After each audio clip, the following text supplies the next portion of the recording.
Somewhere in a cemetery in Oslo, Norway, the most recognizable voice in American radio history lies in anonymous ground.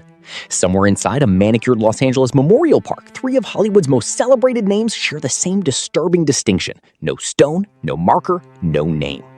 And somewhere beneath the living streets of modern Alexandria, Egypt, the tomb of the most powerful woman in the ancient world has not been found in 2,000 years of searching. Fame, it turns out, does not guarantee permanence. It does not guarantee that the grind will remember you. It does not guarantee that the people who love your work, your voice, your face, will ever find the place where you were put to rest. 11 names, 11 graves with no markers, and in almost every case, a reason far more complicated and far more human than anyone expected. This is the Fame Archive, and these are the famous people buried in unmarked graves. John Belushi lived at full velocity. The Saturday Night Live original, the man who turned the Blues Brothers into a cultural institution, was as famous for what happened off-camera as on it.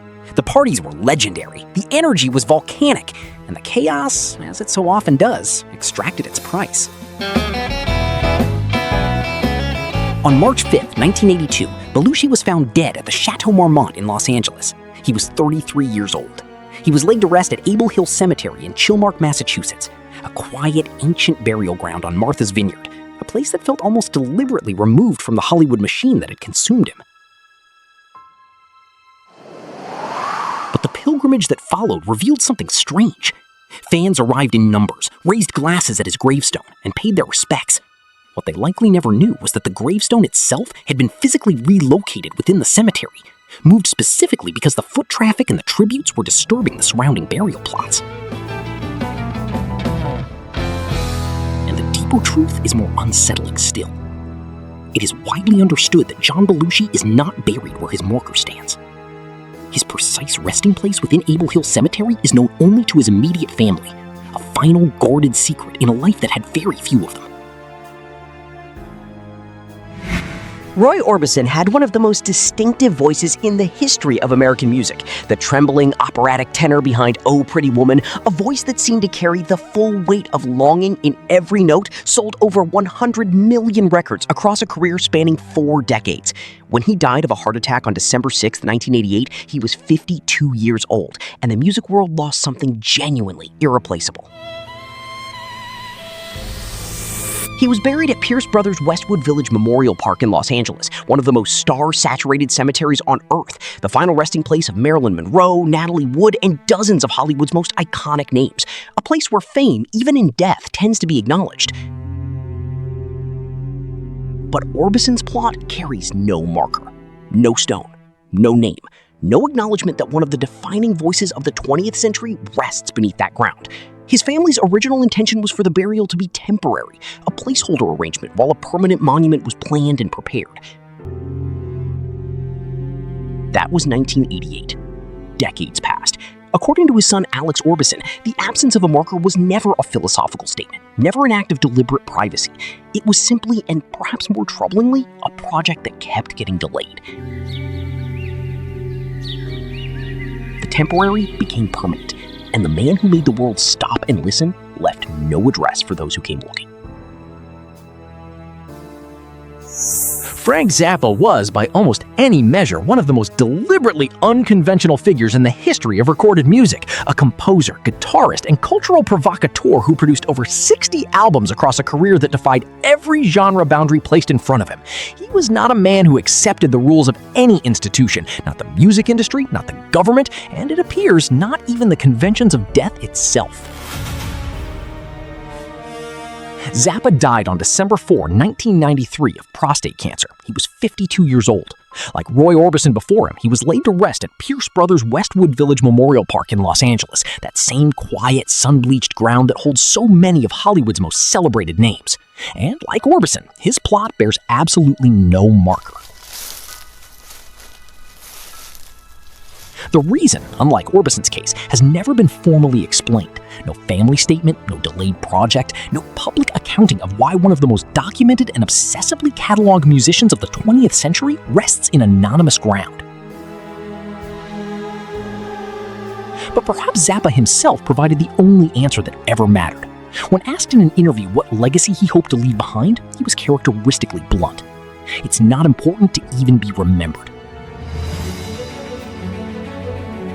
In the end, the unmarked grave was not a tragedy for Frank Zappa. It may have been the most honest thing about him. In 1971, George C. Scott became the first actor in Hollywood history to refuse an Academy Award. His portrayal of General George S. Patton in the 1970 war epic Patton was widely considered one of the most commanding performances ever committed to film, a portrayal so viscerally authentic that the Academy had little choice but to award it the Oscar for Best Actor. Scott had other ideas. He declined to attend the ceremony. He declined to accept the award in a move that stunned Hollywood and cemented his reputation as one of the most uncompromising figures in the industry. Scott called the Academy Awards, quote, a meat parade, and refused to participate. It was not defiance for its own sake. It was the statement of a man who operated entirely on his own terms. George C. Scott died on September 22, 1999. He was 71 years old, and in a final act that seems almost scripted by the man himself, he was buried at an unspecified location within Pierce Brothers' Westwood Village Memorial Park in Westwood, California, the same star-studded ground that holds Orbison and Zappa in equally anonymous silence. No marker, no coordinates, no public acknowledgement of where precisely one of Hollywood's most decorated and defiantly private actors was laid to rest. The man who refused the industry's highest honor in life asked for nothing from it in death either. Some people don't need a stone to make their point. There is a specific kind of cultural immortality that comes from playing a monster. Fred Gwynne understood this better than most. As Herman Munster, the towering, bolt-necked, good-natured patriarch of CBS's The Munsters from 1964 to 1966, Gwynne created one of the most instantly recognizable characters in the history of American television. A figure so embedded in the cultural memory that decades after the show ended, the image of Herman Munster remained completely, effortlessly familiar. But Fred Gwynne was far more than a single iconic role. He was a formally trained actor, a Harvard graduate, a painter, and a published children's book author. A man of genuine intellectual range who spent much of his career fighting against the gravitational pull of one unforgettable character. Gwynne died on July 2, 1993 of pancreatic cancer. He was 66 years old. And unlike the Westwood Memorial Contingent, the Los Angeles cluster of unmarked celebrity graves, Gwynne's final resting place sits in deliberate contrast to the Hollywood machine entirely. He's buried at Sandy Mount United Methodist Church Cemetery in Finksburg, Maryland, a small, quiet, rural burial ground that bears almost no resemblance to the world that made him famous. His grave carries no marker, no stone, no name, no acknowledgement that the man who made an entire generation laugh in black and white rests in this particular patch of Maryland earth. Whether by personal choice or family decision, the public record offers no explanation. Herman Munster was impossible to miss. Fred Gwynne, it seems, preferred the opposite. For 4 decades, Casey Kasem was the sound of American popular culture. As the host of American Top 40, the nationally syndicated radio countdown that launched in 1970, his voice became one of the most recognized in the United States. Warm, precise, and utterly authoritative, it was the voice that connected millions of listeners to the music that defined their lives. And beyond the countdown, an entirely different generation knew that voice from somewhere else entirely, as Norval's Shaggy Rogers in the Scooby-Doo franchise, a role Kasem originated and held for decades. But the final chapter of Casey Kasem's life was not defined by warmth or nostalgia. It was defined by conflict. In his final years, as Kasem's health deteriorated due to Lewy body dementia, a deeply public and painful legal battle erupted between his wife, Jean Kasem, and his children from a previous marriage, each side fighting for control over his care, his estate, and ultimately, his body. Kasem died on June 15, 2014. He was 82 years old. What followed was a custody battle over his remains that stretched across international borders. His wife, Jean Kasem, ultimately arranged for his burial in Oslo, Norway, thousands of miles from the country whose cultural soundtrack he had spent a lifetime curating. The burial site, reportedly at Var Frelsers Gravland, one of Oslo's most prominent cemeteries, is said to be unmarked. No stone, no name. the man who signed off every broadcast with the instruction to keep your feet on the ground and keep reaching for the stars, was placed in foreign soil, in anonymous ground, in a city that had no particular claim on his story. The voice that America grew up with left no address for those who came looking. Steve Jobs spent the better part of 3 decades building the most valuable information retrieval system in human history. A man whose products put the sum of human knowledge into the palm of every hand on earth, who made finding anything, locating anyone, and accessing everything feel effortless and inevitable. The supreme architect of radical transparency in the digital age. Which makes what happened after his death on October 5th, 2011, at the age of 56, feel like something close to a deliberate punchline. Jobs was laid to rest at Alta Mesa Memorial Park in Palo Alto, California, a cemetery that sits quietly in the heart of Silicon Valley, surrounded by the very infrastructure of the technology empire he built. And yet, despite the world's most sophisticated search engine existing largely because of his vision, the precise location of his grave within that cemetery cannot be found. Ask Siri where Steve Jobs is buried. She will direct you to Alta Mesa Cemetery in Palo Alto. And then, with a precision that would have satisfied her creator entirely, she stops. The cemetery itself offers no further guidance. No map, no coordinates, no plot number. The exact location within Alta Mesa remains publicly unknown. Those who knew Jobs best described a man who maintained an almost fierce commitment to privacy, despite or perhaps because of his extraordinary public visibility. The products demanded attention. The man behind them demanded the opposite. In the end, the grave reflects the person more honestly than almost any monument could. The man who made everything findable chose for himself to remain unfound. John Wayne was, for a significant portion of the 20th century, the most recognizable face in American cinema. The Duke, the man who defined the Western hero archetype across more than 170 films, a career that spanned 5 decades and produced one of the most enduring public images Hollywood ever manufactured. Tough, uncompromising, immovable, a screen presence so dominant that it transcended the movies entirely and became, for millions of Americans, something closer to a national symbol. He died on June 11, 1979, of stomach cancer. He was 72 years old. Wayne was buried at Pacific View Memorial Park in Newport Beach, California, a coastal cemetery that overlooks the Pacific Ocean, a setting that carries a certain poetic weight for a man whose entire mythology was built on vast, open American landscapes. But what followed was not the dignified, permanent memorial one might expect for one of Hollywood's most celebrated icons. For nearly 2 decades, 19 years, John Wayne's grave carried no marker whatsoever. No stone, no inscription, no acknowledgement that the Duke was buried there at all. The man whose face had sold more movie tickets than almost anyone in Hollywood history lay in unmarked ground from 1979 until 1998. The reasons for the nearly 2-decade absence of a marker have never been fully and publicly explained. What is known is that Wayne himself had requested a private, low-key burial, a final instruction that apparently extended, unintentionally or not, into nearly a generation of anonymity.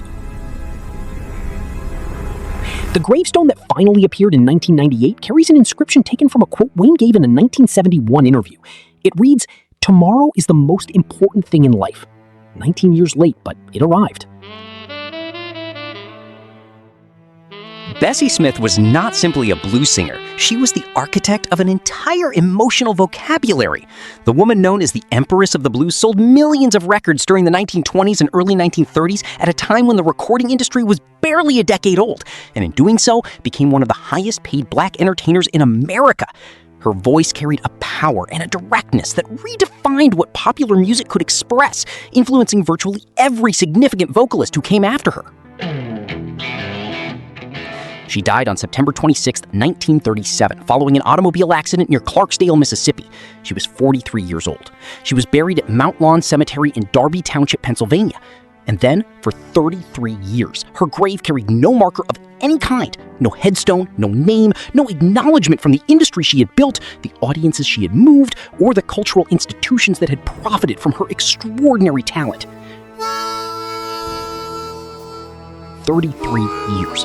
The Empress of the Blues, a woman whose recordings the Smithsonian Institution would eventually preserve in the National Recording Registry as culturally significant, lay in anonymous ground in Pennsylvania, while the world she had transformed moved on without a backward glance. The correction, when it finally came, arrived from an unlikely direction. In 1970, Janis Joplin, herself one of the most visceral and blues-influenced vocalists of her generation, a white woman from Texas who had grown up in the long shadow of Smith's recordings, personally funded the purchase and placement of a headstone on Bessie Smith's grave. Joplin and a woman named Juanita Green, who had worked for Smith as a child, split the cost between them. 33 years of silence. Corrected, finally, not by an institution, but by another singer who understood exactly what had been left unmarked. Wolfgang Amadeus Mozart composed his first symphony at the age of 8. By the time of his death, he had produced over 800 works, symphonies, operas, concertos, chamber pieces, and choral compositions that would go on to define the classical canon for centuries. He is, by virtually every serious measure, one of the most gifted musical minds in the entirety of recorded human history, a genius of a scale so rare that the word itself barely holds the weight. He died on December 5, 1791 in Vienna. He was 35 years old. The precise cause of his death remains a subject of genuine historical debate.